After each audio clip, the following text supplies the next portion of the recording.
This is my 2017 Sun Dolphin Outdoorsman. It's 8 foot by 4 foot.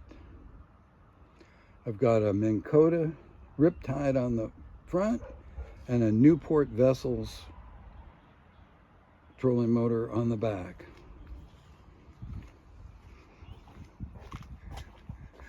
Got rod holders, little plastic boxes for my batteries, 2 remote controls for the iPilot that runs the Minn Kota.